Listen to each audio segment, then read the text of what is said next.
When you start a business and you don't have a lot of money, it's actually a really good thing because you just have to be super innovative. You have to be super creative. You just have to find a way. Don't say no, say how. It was always about finding a way, and we just got no after no after no. Kristina Karlsson, founder of kikki.K, built an international brand with over 130 stores and online reach in 243 countries. Author of Your Dream Life Starts Here, selling over 100,000 copies worldwide. She now leads the Dream Life movement, providing coaching and motivational workshops, helping others pursue their dreams and achieve their goals. I didn't know what to do with my life. I had no friends and no family here. I was just really lost. And one morning at 3 a.m., I woke up Paul for the 5th time asking, what am I going to do with my life? And he was a bit over it and turned on the light and said, why don't we write down what is important to you? And that's when I wrote down, I'm going to open beautiful Swedish design stores around the world. That's what I did. We had a Chinese manufacturing business knocking on our door a few times to buy us, but we said no. And then they kept offering, they kept coming back. So we did start a conversation with them, and it became really an exciting opportunity because they actually wanted to have me and Paul involved still. One of the employees said to me, I'm really worried about this virus. And that was COVID. So when I flew back to Australia, it was just all falling apart, and they actually took their offer away. They didn't want to fund it anymore and decided to put us into administration. That was the saddest day of my life. I was never driven by money. I was driven by my purpose, my love for creating products and learning along the way. Kristina, welcome to the Dream Out Loud podcast. So cool to have you here. I'm fired up to have this conversation and for all of these people to hear the story, the real story, the untold story of the kikki.K company.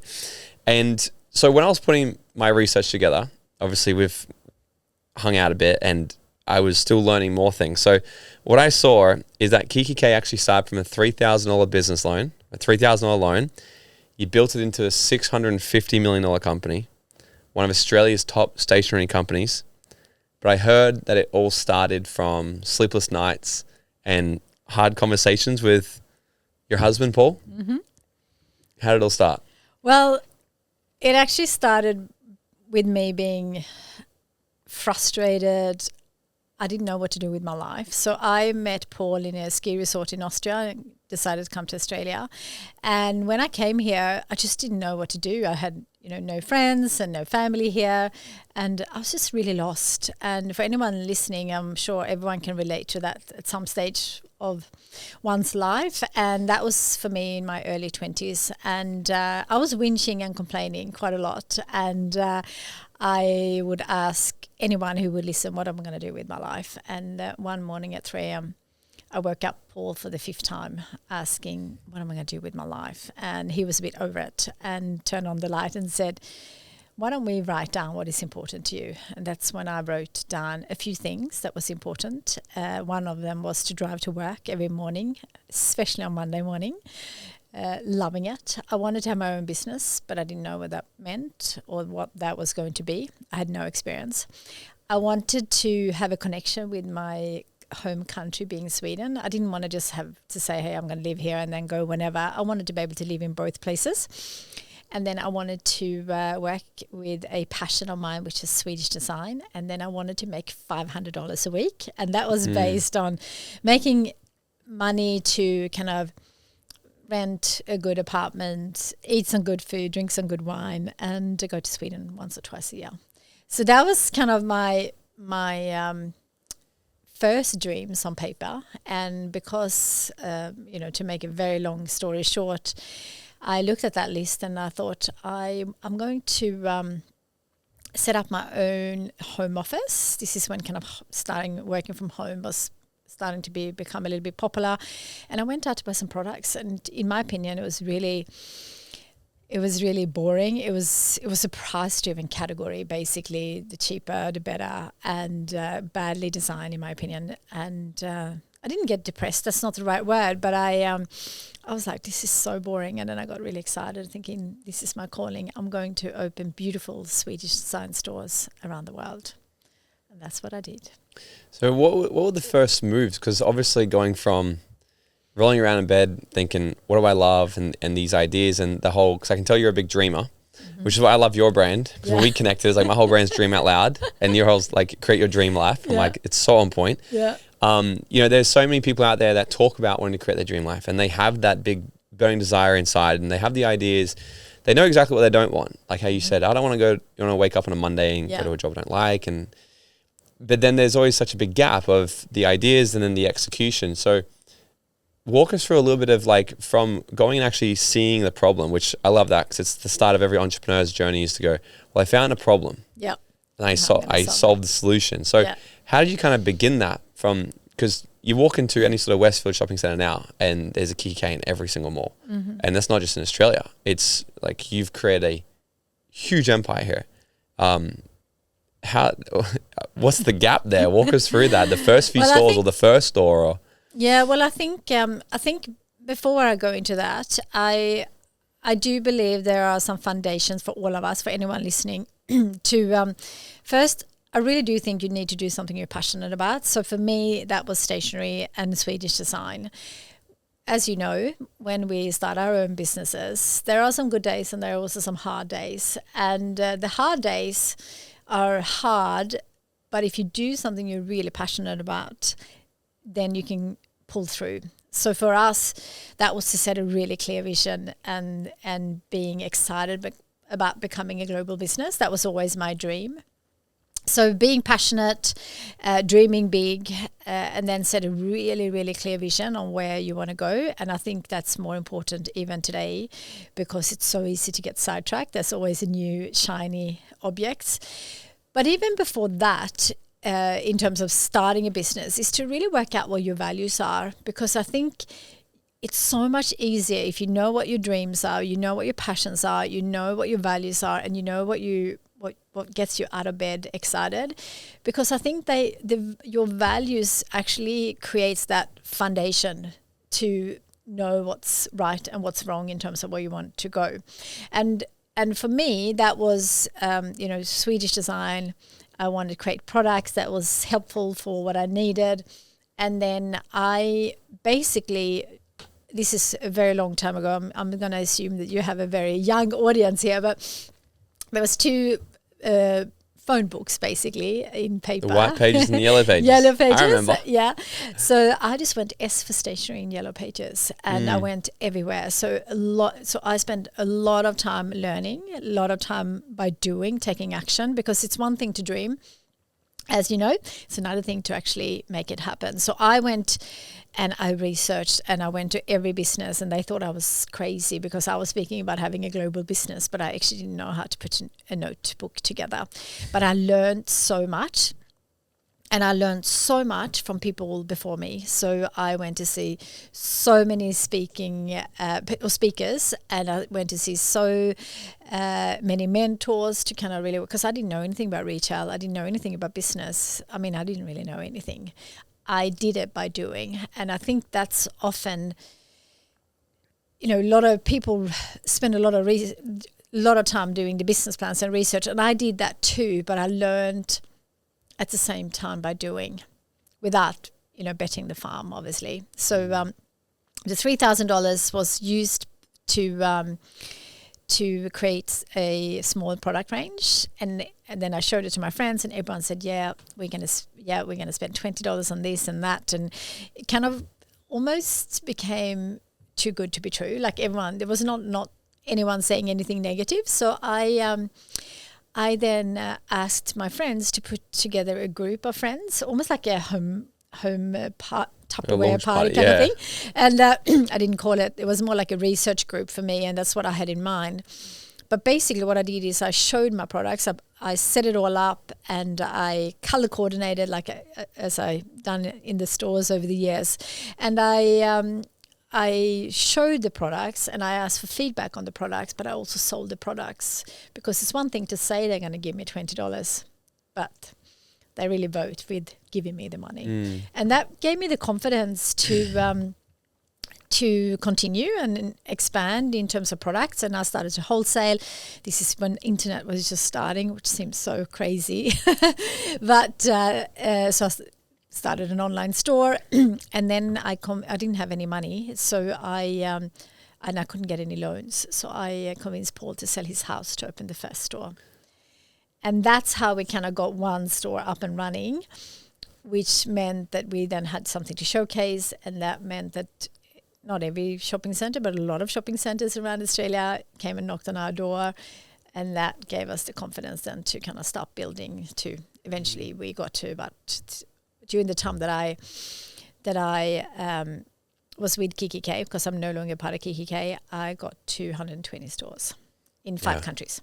And that's the story we kind of want to dive into soon as well, because you built this huge company, but then now we're sitting here having a conversation and kikki.K is your nickname and you're not even allowed to use it. Yeah. And you've got nothing to do with the company, and it didn't really go in the way that most people would probably think. So I want to go into that. But before we do, I want to keep hearing about, because last time we caught up, you were sharing some like bold moves you had to make to really kind of grow this business. And because that's really what it does take, like asking your husband to sell his house. And that's like really betting on this. Yeah. And that's what I've already sort of gotten from you. You're a big better on your dreams and yourself. Yeah. And I think that's entrepreneurship, taking risk again and again and again and again. So I guess in the come up story, what were some of the biggest, I guess, bets that you took on yourself in the company to really build this, that at the time you were really sitting there going like praying, I hope this works? Yeah. So before I go into that, I just want to say we took calculated risks. So, we lost the business, but I will get to that. But that was not because of a risk that we took. That was something completely different. So always looking at calculated risk. That's what I say. When I skydive, I jump with 2 parachutes. Yeah, exactly. I have an emergency. Yeah. I won't jump out with just one. I still take calculated risks. Yeah, perfect. Yeah. So what did we do? We did so many things. We because we only had one house to sell, or Paul only had one house to sell, there was not a lot of options in terms of growing from there unless we were really innovative. And I think that's really good. So for anyone listening thinking, my partner doesn't have a house to sell, and it was a small house, it wasn't that much money in terms of he would have lost everything. But the calculated risk in that way, I thought I'm clever enough to make that money up for him if I needed to. So that was kind of my calculated risk, thinking that if I needed to take a job, I was going to be able to give him that house back. Maybe not that house, but something similar. It was an investment house anyway. So taking calculated risk, I think, is really important. And then when you don't have money, and now I'm doing a start because I lost everything. And that is, in one way, is the hardest thing. But it's also, when you start a business and you don't have a lot of money, it's actually a really good thing, because you just have to be super innovative. You have to be super creative. You just have to find a way. And we had on our office a big quote, "Don't say no, say how." It was always about finding a way. And we just got no after no after no. And, when I get the question, why do small business fail? Obviously, you have to have a good product or a good service when you start a business. It's kind of a given. That's the foundation. But I often don't think that's why people fail. I actually think it's giving up, because it's so hard in the beginning and you have to learn so much, and you are so green and you don't really know what you're doing. And giving up sometimes it's much easier. But I just never gave up, and I just kept going, finding a different way. And one of the things that I think was the best thing that I ever did was to really learn from people that have done it before, in bad ways and in good ways in terms of learning. So I went to see every speaker I could. I had so many coffees. So I always think who versus what. So when we had a good idea, we always went, who has done this before? Who has done it badly? Who has done it well? Learn from both, so you don't make the same mistakes, but also see what people have done. And then you take your own versions of that in terms of working out if that's going to work for you. Who were the biggest teachers in the early beginning? So we had Graham Wise from the Body Shop. So Body Shop obviously had a lot of stores. And for us, that was really interesting, because we were almost in every center they were in. So once I got to know them, we can work out quickly what our turnovers were in the different shopping centers, and then work out roughly if they were doing this, that meant that we were going to do something like that, or depending on the location and the size of the store, etc. So Graham-wise, we had Craig Kimberley. He actually started Just Jeans. He was amazing. He made me look at the profit and loss every month, and I was like, oh, so boring. As an entrepreneur, it was so boring, and it was so good because I just loved meeting up. It just meant that we were really super disciplined. I worked for a travel agent when I came to Australia. And my boss there, he was super tight when it comes to budgets and cash flow.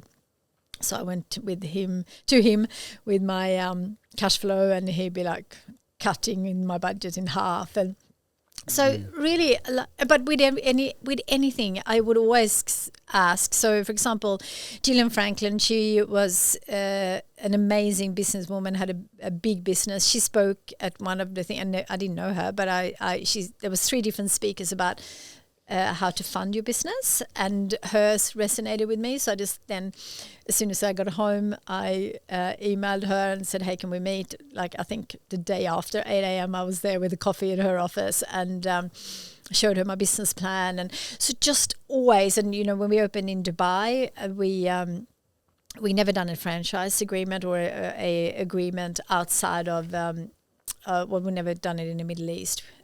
Because all our stores are company owned, but in Dubai they wanted to have the rights. So then I went to Janine Ellis, Boost Juice, and I just learned from so many different people. And that's the amazing thing. It doesn't mean that you take everything on, because not everything is relevant to you.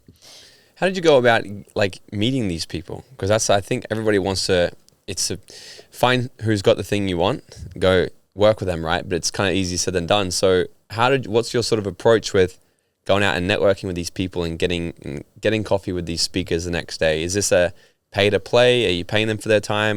How are you sort of going about this? Just asked, do you want to go for coffee? Some said yes, some said no. It's like with everything in life. It's like podcast guests as well, right? You ask, some will say no, some will say yes. And I always, like in terms of someone like Gillian, who was speaking about funding, I needed to dig much deeper than just having a coffee. So then I would come to her office a few times, and I would bring lunch to make it easy for her so she didn't have to go out. Her kids at the time were, they were all grown up now, but they were young, so I would bring stationery, and I will always ask if I could do something in return. So I couldn't always, someone like Craig Kimberley, I didn't have anything to give to him, but I think I was a good student. And I think sometimes when you help people, they get such a satisfaction by sharing their knowledge, but not only sharing, but actually seeing when people are implementing. So if people said something, I will always reply back and say, hey, I tried that, but it wasn't really for me because of this or whatever, because not everything will be applicable. But, also being really respectful with people's time. So I will always make it easy, bring lunch, bring coffee, whatever, and make it easy. That's what I've always found with people who are more successful than me. I've always found them to actually be pretty kind, but the biggest thing that they actually want is, what's the ROI? Yeah. And if I'm going to give you time, what I've found is what they really just want, they just want you to actually do the thing they said. Yeah. And because I'm the same, it's like I'm pretty giving with time, but where I could be more reserved is because I'm just like, the amount of people I've said to do stuff, and they don't do it, it just annoys me. I've just wasted my time. I could have said that to someone who would have done it. Yeah. And because that's what I'll do with every single mentor as well. Yeah. Every mentor I've had will say he's the most coachable person. Yeah. Right? Because everything they've given me, even if it's uncomfortable, if I don't enjoy it, if I disagree, I'm like, I'm going to do it. Yeah. And then I let them know. And then they get that satisfaction of wanting to help because they're already kind of set. But what I've found with a lot of successful people is once they've crushed it financially, then what? Yeah. And they really do enjoy actually giving back. But that's the game of how do you get in the door with the right people. Yeah. I think, it also depends on how you do it. But I feel like, people are really happy to help, especially if they have done it really well. So, but it's always an exchange. even if it's just, being a interested person versus having something perhaps in wisdom to do or to give. I think, but it's, people ask me, but it's really interesting who I choose to say yes or no to. It's often, that, giving and not taking it for granted. And I think just being respectful for people's time. Yeah. And then people are really happy to help. So out of all the people who have sort of mentored you and helped you, what would you say? Because when you're like in the beginner time of your business, maybe you've got 1 store, 2 stores, and they definitely would have a new level every single time to then get to, I forget how many stores you, hundreds of stores. 120, right? Yeah. What would you say would be some of the biggest key learnings you got from some of these bigger mentors that would really come in and probably rattle the way you thought, where they're like, think 10 times bigger? Or what were some of the biggest key things that took you from being, I guess, a baby business to something that's just like on the map? I think just by speaking to different people, and this wasn't just one person, we spent a lot of time with other retailers and understanding, people like, Bondi Junction at the time were kind of coming up, and they were rebranding to Black Label, they called it. I'm not sure if that's still the case, but that was kind of scary because Westfield back then and in Bondi Junction was like not a very good center, and then they were trying to sell us to come and pay much higher rent. It was going to be an amazing center, but because we networked with so many different retailers, we understood what they were going to pay in rent. We understood what they were thinking of turnover. So really, not just getting it from one source, but understanding it from lots of different sources, I think was one. We opened in New Zealand. One of our mentors, he said to me, you go Victoria, you do a few stores in Victoria, then you go to New South Wales and Queensland, you do one state at a time. But because my goal and my dream was to be a global business, I thought I have to be able to open in Sydney. If I can't open in Sydney, I'm not going to be able to open in London and Paris and New York and all those amazing places.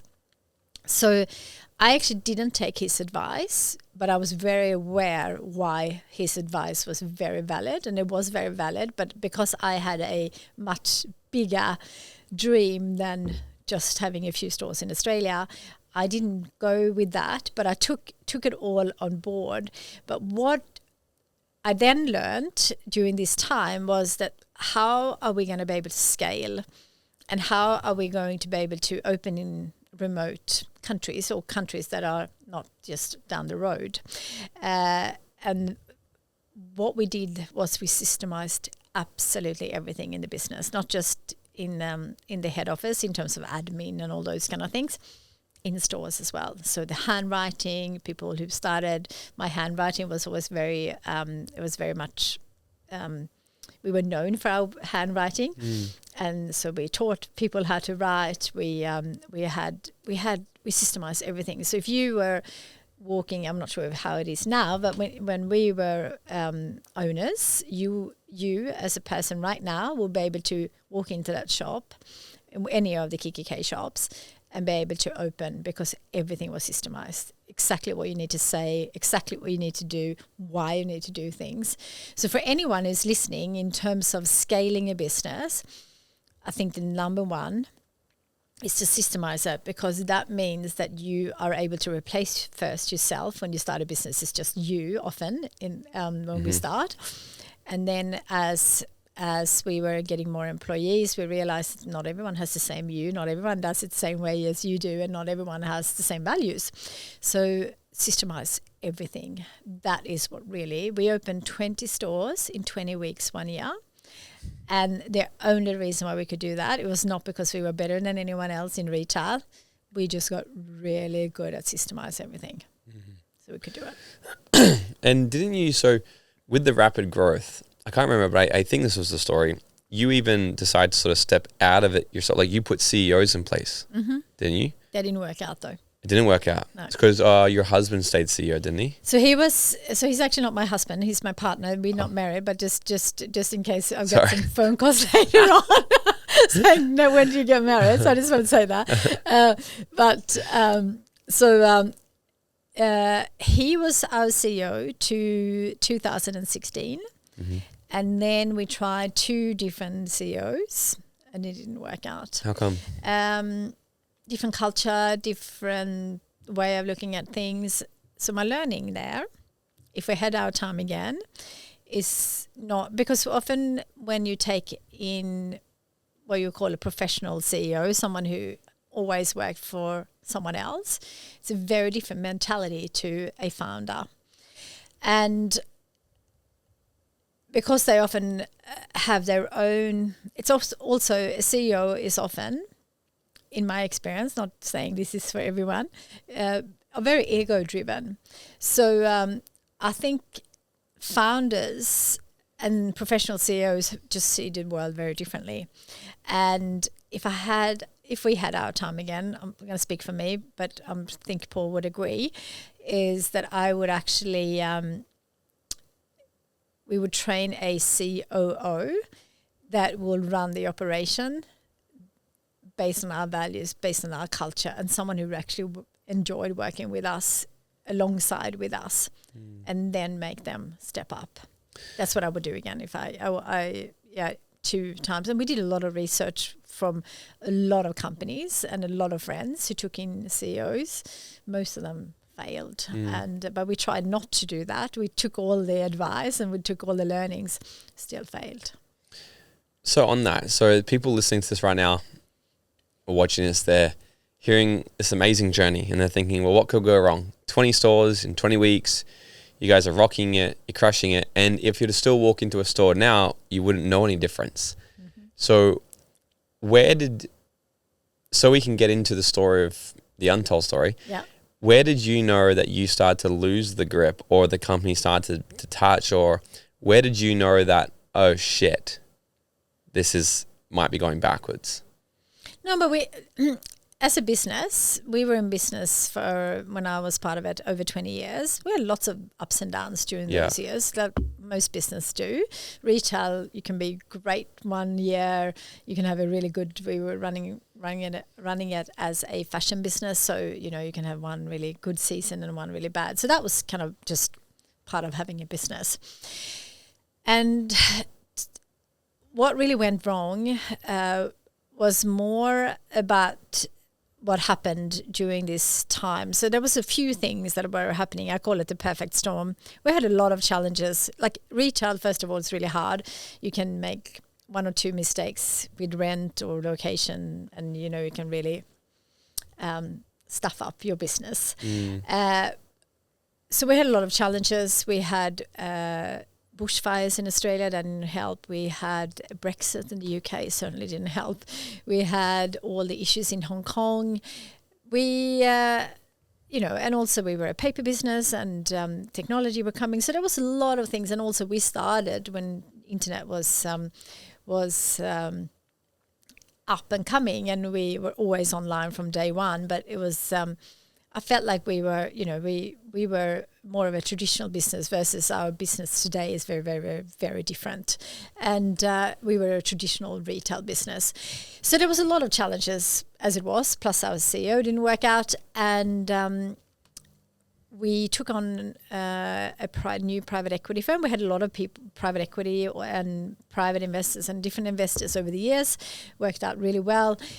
With this one, we took on a big sum to go global or more global, and we took on a CEO that didn't work out, and all the challenges, and we had a Chinese manufacturing business knocking on our door a few times, but to buy us, but we said no. And then they kept coming back, and so we started a conversation. How come you didn't want to sell at that point? Just not ready for selling. I was kind of my life. Still loving it, yeah. Yeah, for me, kikki.K was never really a, I couldn't even see myself doing it. It was kind of part of my identity. It was my nickname. It was everything that I knew. I lived and breathed it. I was just thinking, no, I'm not going to sell now. I'm just, I feel like we're just getting started. So I didn't want to sell. And also I was like, what am I going to do? I was never driven by money. I was driven by my purpose, my love for creating products and learning along the way. So but they kept offering, they kept coming back. So we did start a conversation with them, and it became really an exciting opportunity because they actually wanted to have me and Paul involved still. But as small shareholders, they were really only interested in their China operation. So we were going to continue with the rest of the world, and they were going to open thousands of stores in China. And they were one of the best manufacturers that I knew. So I was quite excited about that because manufacturing is really difficult to find good manufacturers. So we actually signed a term sheet with them to sell, but we were going to remain small shareholders. And during this time, I was really kind of happy with that. It was going to give us a financial stability that we haven't had before. He was a billionaire, and it meant that, sitting with millions of dollars of stock will be very different because it came from their manufacturing. It was just very different. So really quite excited about that because when you have that, you are able to do so much more, and that was what was exciting for me. So we we signed a term sheet with them, and once you sign a term sheet, there is a lot of backwards and forwards behind the scenes to work out, doing due diligence and working all that out, and that took forever. As an entrepreneur, that was like so painful. I'm like, let's just get started. It was just ongoing for a long time. And this is when, so I was in China just before COVID. No, not in China. I was in Germany meeting with the Chinese team in Germany. And one of the employees said to me, I'm really worried about this virus. And I've been around for a long time, and I've seen quite a few viruses. And I was like, it's another virus. And I'm also an optimistic person. I'm a healthy person. So I was like, that's least of my worries. And that was COVID. So when I flew back to Australia, it was just all, it's all falling apart. And they actually withdrawn I'm not sure if that's the right English, but they actually took their offer away, the term sheet, which meant that we no longer had a buyer, which meant that the private equity that was currently our part owner, they didn't want to fund it anymore. So that meant... And they can just do that. They can just decide to... Yeah, well, because we had the whole time, we needed money during this time, and if they don't want to fund it... I guess during COVID, they're probably just careful where they put it, probably not into a retail store. Yeah. So they pulled the funding and decided to put us into administration. And there was a lot of challenges going, with everything going on. So that's what happened. And that was the saddest day of my life. And then an American business bought us, and we went into partnership with them. This is all when we were in lockdown, and it's awful because we as a business was such a purpose-driven business. We were so into values and living and breathing what we were talking. And we had to do this deal over Zoom, and we did. And for probably a year, worked, I think, day and night to kind of turn this business around, because in COVID, when you don't have a lot of stores open, difficult time to kind of restart. It's really hard to restart a business from administration, regardless. Certainly not during this time, was not making it any easier. So we then kept going and worked really hard, and I could see the light in the tunnel because I was following Sweden. So Sweden didn't have any lockdowns. They kind of kept business as usual, had some restrictions obviously, but nothing like what we had here. So I was kind of optimistic, thinking we can't go on like this for much longer because no one can keep in business this way. And then out of the blue, our US partners called us and said, hey, we don't trust the government, because we needed to invest basically in June. We needed to invest quite a lot of money to fill up the stores for Christmas, and we were still in very hard lockdowns. So we said, hey, we need to now invest for Christmas. And because we didn't know if we were going to be open, and no one knew that, and I didn't have a crystal ball, of course, but I was like, of course, we must be open for Christmas because no one's going to survive another Christmas like this. and they didn't trust the government, so they pulled the funding as well. So they put us into administration number 2. And this is when I made a very clear decision very quickly. I'm an entrepreneur, so I've done it once. I'm going to do it another time. I'm not going to be in other people's hands, because I was basically in other people's hands and like an employee, but with a small shareholding, and I'm like, not doing that again. So it was an awful couple of years working through all that and working out my next step. But now I have to say that I love my new business 300 times more, because I have a very small team. I'm not going to work with anyone I don't like. I am not going to have a CEO. I'm just going to run the business the way we run the business. And we have now invested in print on demand. So the new business is called Dream Life. So the product store is called the Dream Life store, and it's a print on demand software. So basically when you do an order, it gets printed. So we're not sitting with products around the world. And so we currently manufacture here, but we're going to manufacture around the world. But that's kind of just a business, because I love journals and I love, all the products. But my main focus is coaching. So I have a coaching program, and I also love reading. So I have a book club that anyone can join, a virtual global book club. We read one book a month, all around personal growth, personal development, wealth, and health, and love that. And then I do a lot of keynote speaking now, because a lot of people don't speak about their failures, and I'm so good at it now. So I'm really happy to share it. Yes. What not to do. What I'm curious to know is, so obviously, what's up, Dream Nation? Have you ever wondered how far ahead your life would have already been if you had got access to this type of content at a younger age?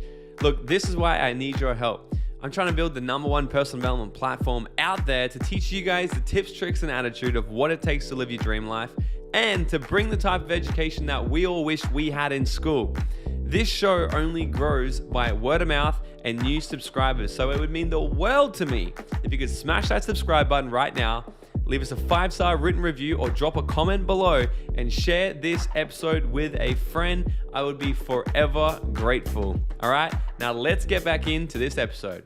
Because if you look into a store now, you wouldn't know the difference, right? I think you would, but well, so no, like, of course. So what I'm saying is, you wouldn't know that the business went in administration, because you're looking like, oh, it's still in every store. So how did, I guess, the transition out for you? Because you won't walk into another kikki.K store, will you? No, I haven't been there since. I've not been in one store since we lost it. So what was the question?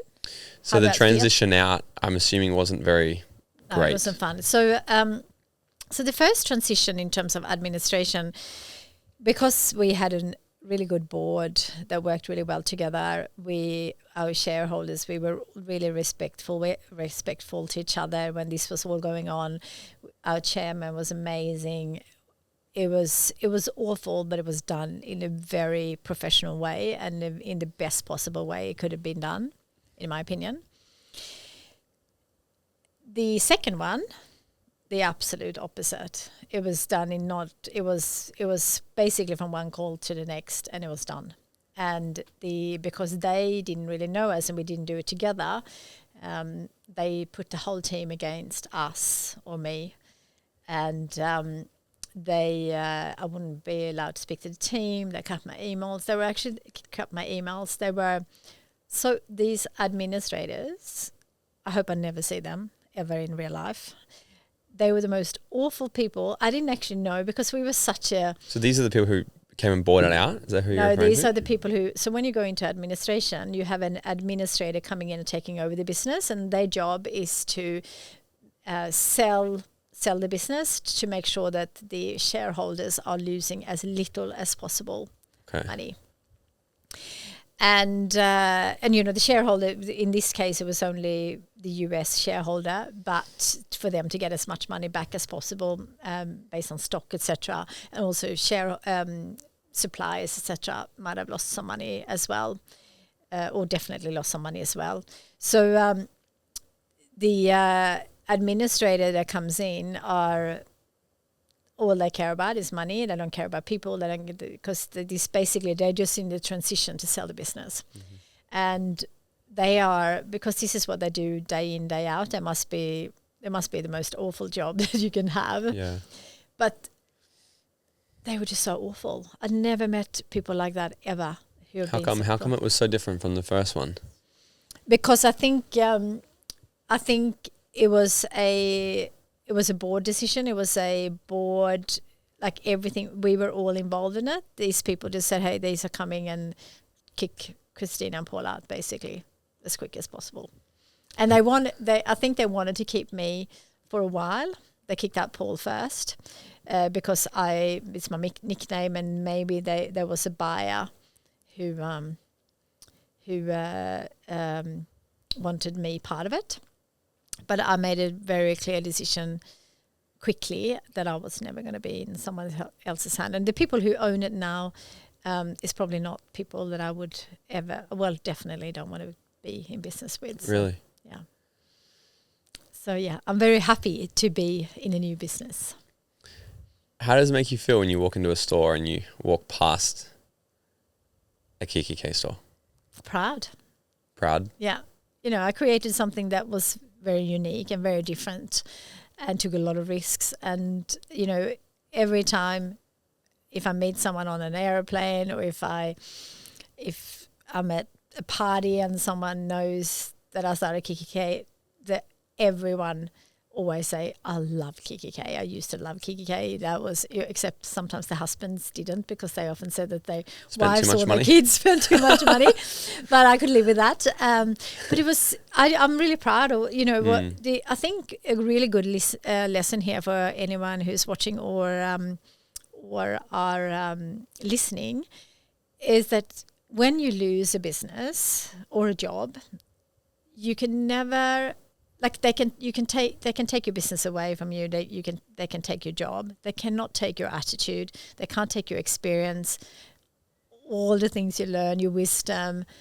So for me, and because I'm working so much on my own, like on myself all the time, and I have for many, many years, I was like, you can, I don't have that business anymore, but I can start a new business, and I have all that wisdom, all that knowledge to make it even better. And that's what happens if you are, I think, an entrepreneur that never gives up. Like I feel like, a failure is only really a failure if you choose to see it that way. It's a stepping stone to success. It's just something different that I'm doing now. And I absolutely, it became a very, very big business in some ways, in terms of, it was lots of different layers and all the things that I don't love. Like, I just want to do what I love. How many staff? So at one Christmas, because we had a lot of casuals at Christmas, we had over 1,000 people. Wow. That's a lot of people. And so if you were to look back on it all now, and like from the position you are now, is there any key things that you can look back on and be like, yeah, if I had have not done that, or if I had have done this instead, it could have had a different outcome? Mm-hmm. What are they? I probably wouldn't have signed my life away when we did the private equity deal. When I say sign my life away, I didn't sign my life away, but they did have the last vote. Right.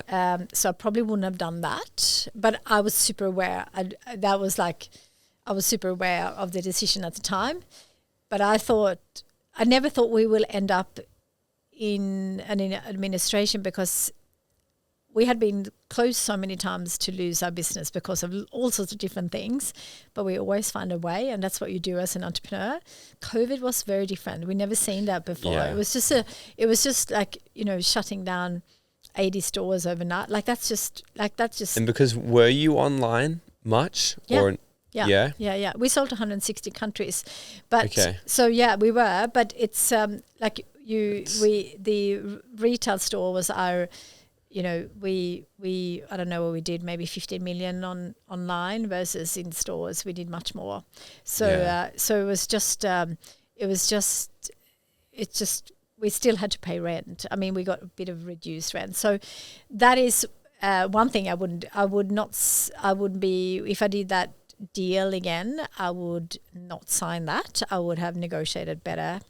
But saying that, I was really aware of that, and I was happy to take that risk at the time. But what I know now, I wouldn't. The other thing that I would probably have done, but I think this comes a little bit with age and wisdom in terms of I probably wouldn't strive to, I was so excited about going global, and my new business is global because I'm online. But every time we opened a store in a new country, it's like a new business. It's like new laws, it's new employment rules. It's just like a real new business. So that means that you spend so much time learning a new country, learning a new culture, understanding that market. And that took a lot of resources. So if I had my time again, I probably would just be happy to make it a smaller business, but much more a profitable business. But, again, I was super aware of all the pros and cons when I was younger, but I was really driven by the excitement. And that was because I felt like we did such a good job with our products, and we had so many amazing products. And I always looked, coming from Europe and Sweden, when you sit in Europe and you look at Australia, it feels like such a small market. Like it wasn't even on my radar in like that you even would go to somewhere like Australia. It feels so remote. Yeah. If you make it in Australia, my opinion was like, if you can make it in Australia, you can make it in Europe, UK, US, Asia. So I just felt like Australia was just like the beginning. And because I came from Europe, I just felt like this has legs, and it did, but it was just not the way that we had planned. So you said before, so everything you're doing now, though, you're loving it hundreds of times more than kikki.K, which is funny because a lot of people would look at that and be like, but it was so big, and which brings back to everything. It's not about the money. It's not about, it's about how you feel in your business every single day. Yeah. And one of the things you're really helping people do now is create their own dream life. Yeah. So I guess what is, if for the people listening to this going like, I've got big ideas, you've talked about, make sure it's clear about values. How do we take these huge ideas we have, these dreams we have, and actually execute it, even 10% as good as what you've done in the past? Yeah. I mean, it's simple, but it's not easy. But you can dream and you can plan, and that's first you dream and then you plan. But there's only really one thing that will make all the difference, and that is to take action. And I love the Zig Ziglar quote, you don't have to be great to start, but you have to start to be great. And what I see often, people who come and have coffees with me, or I see in my coaching program, or if I mentor someone,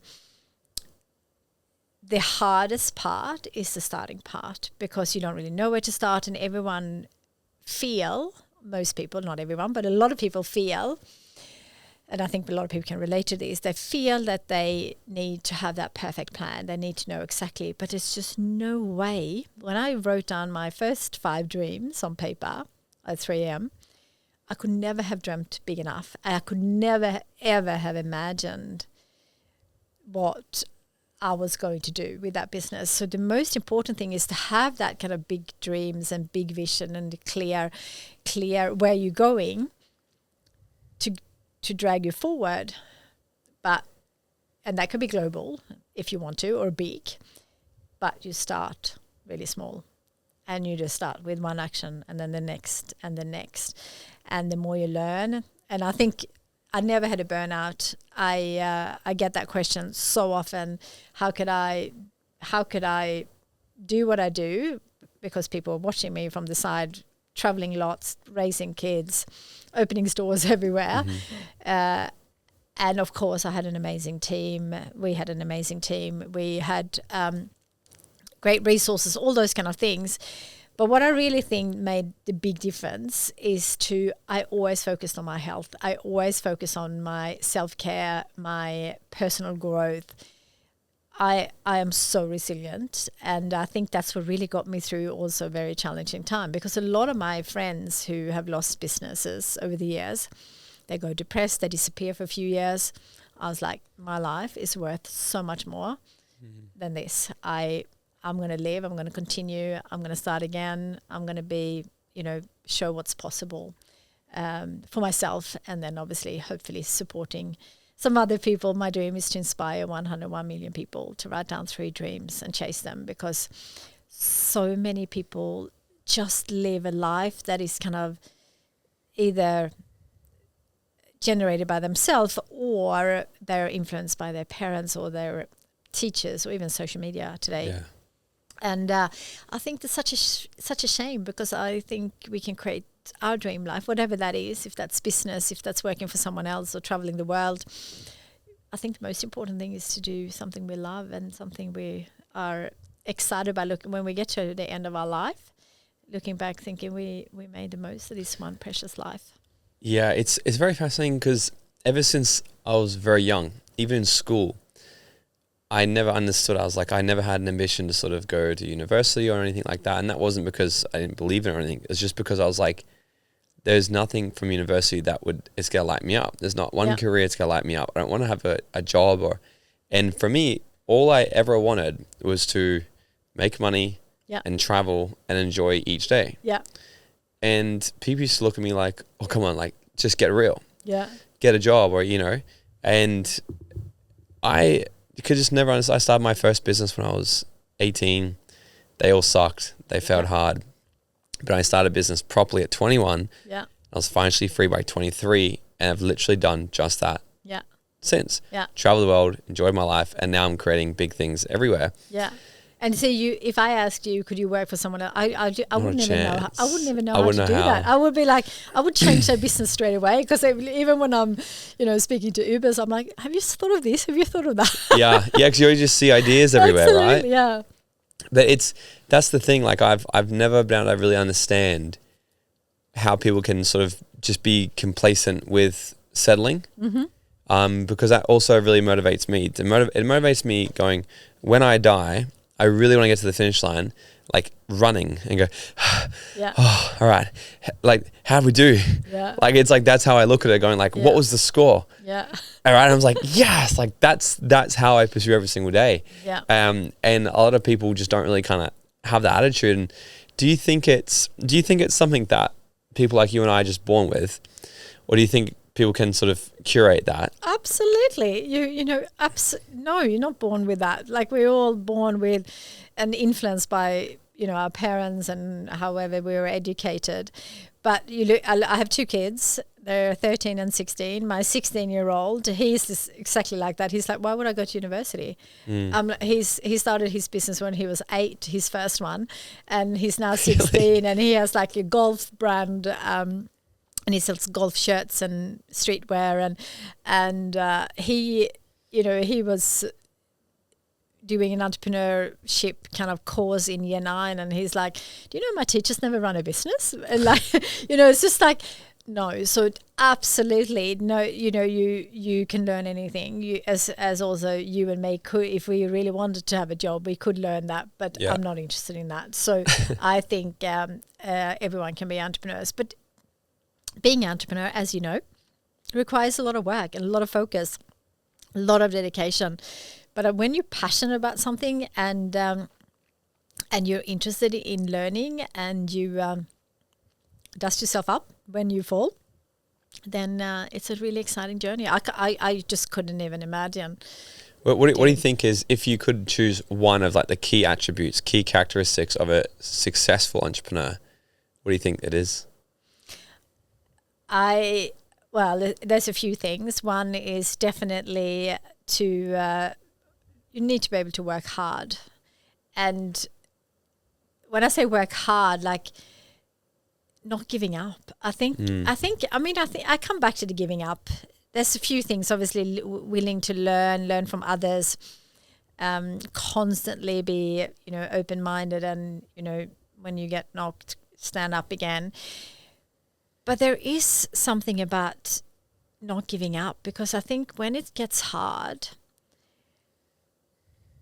a lot of people choose, and I think that's even like when you lose a business, it's in some ways it would have been easy to just go depressed and disappear for a few years. But I was like, no, I don't want that. And when I started my business, and that is, I never gave up, but I was so passionate about it. So I live in Melbourne, and a lot of my friends used to go to the races, and it was like 4-day long weekend at Cup Day. And I was like, yay, I'm going to redo my warehouse. So I would clean the warehouse, restock, all that stuff.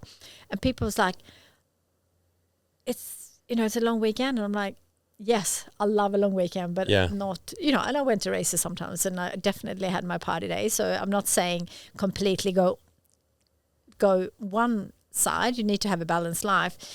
But when it's necessary, and then you need to go that extra mile. So I think that is what having the willingness and the and the drive to do that. It's funny because I would say the exact same thing, because it's a big thing that I sort of encourage people to do, is to really just question themselves if they're interested or committed. Yeah. Because when we're interested in a thing, I think that's why people will quit, because I've never in my life ever contemplated quitting. No. Because it's either I'm all in or I'm not. Yeah. And there's no sort of in between for me. Yeah. And I was using the analogy. It's like your partner coming home and saying, I'm 99% sure you're the woman of my dreams. Let's get married. There's no girl, right? There's no girl that would be like, oh, yes, he's 99%. No way. They're all like, come on, that one more. They focus on that one more.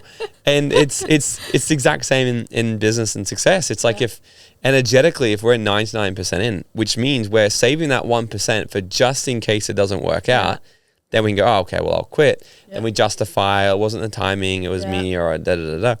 But there's been so many things, failures. I spoke at an event a while ago, and they're like, what's some of your biggest mistakes? What's your biggest fuck-ups, they called it. Yeah. I'm like, it's so hard. I'm not trying to think I'm amazing, but I'm really challenging to think of mistakes or failures. I just don't really identify with it. I wouldn't say, I've definitely done dumb things. Yeah. I've definitely done things that didn't work out how I wanted them to be. Yeah. But there's like 3 seconds of me going, damn it. Yeah. Okay. Well, how can we make it better? Yeah. Then you just back to the drawing board and you go again. And that in itself is the joy. Yeah. I think Gary Vee said, he's like, everyone knows his biggest goal is to buy the Jets. He wants to buy the New York Jets. And he's like, it's my biggest goal. It's why I do everything I do, because I want to buy the Jets. And I also know that the day I buy the Jets will be the most depressing day of my life. Yeah. Because the journey stopped. Yeah. And it's so true. I often, I bumped into someone at a party not that long ago, and he's opening his first retail store. So I asked him, how is he going? And because I was so excited, because, the first store is the most exciting thing, because you have no idea and you're trying to work it out, and it's like so exciting. And he said, oh my gosh, it's stressful. It's hard. I don't know what I'm doing. And I said, enjoy it, because once you work out the cookie cutter way of doing things, it's not as exciting anymore. I mean, it was still fun to open, the first 50 stores, but the 120 was never my excitement. There was always about the journey and like the lessons and the fun and the, trying to work out if something didn't sell, why was that? If the store didn't work out, why was that? So the journey was as fun, as much more fun. And I think often as small business, we kind of want to get to a certain turnover, a certain profit, and that's a great carrot. I'm the same. When I lost everything, it was the best carrot, because I'm like, I just want to have that life again. And I love finding ways of doing that, and it just keeps me motivated. So I think that's the failures, mistakes, the learnings, whatever you want to call them, as long as you doesn't stay there, it's just, you just keep going. It's part of it. I don't know any business who has made any mistakes or any failures, just how you phrase that. I love it. Kristina, this has been so fun hanging out again. So where can everybody find you on social media and see all the cool things that you do? So I hang up mainly on Instagram, which is I had to change the handle, so it's now Kristina kikki.K Dream anymore. Life. It took me a long time. I always used to introduce me with that name, but now so Kristina Dream Life. If they want to check out my store, it's the Dream Life store, thatdreamlifestore.com. And if anyone wants to join my book club or anything like that, it's yourdreamlifestartshere.com. Love it. And final question to wrap this up. If you were to go back to your 18-year-old self and give her 30 seconds of advice, what would it be? Ooh, what would that be? If you think you dream big, dream bigger. Because we all look at where we are today. So often we want to, we want to start a small business, or we want to get that to the next step in our life in terms of career, or maybe in fitness. We want to get a little bit fitter, or a little bit stronger. But that is just kind of boring, in my opinion. Just dream so big. Doesn't mean global. It means whatever big is for you, but outside of your comfort zone. And it's amazing what happens there, because I could never, ever have imagined my life turning out this way. And even though I had some fuck ups, I certainly loved every moment of it. And I'm still dreaming big. And now I set myself a goal for this financial year, which is to do 104 speaking gigs. So thank you for contributing to one of them. Not this, but the thing we're doing tomorrow together. But and some people say not even the best speaker in Australia speaks that much. I said I don't care. And I don't really care if I reach 104, but when I think about 104, that's too weak. I just think outside the square. I just think about different ways. I probably wouldn't have reached out to you when I saw that we had a similar name in terms of dreaming. I wouldn't have done that if I just set myself a realistic, which would be 30 to 40 a year. But that's boring. Now I'm like, I spoke in Bali last week. I would never have done that if I did my normal thing. So dream big, much bigger than you think is possible. So much fun.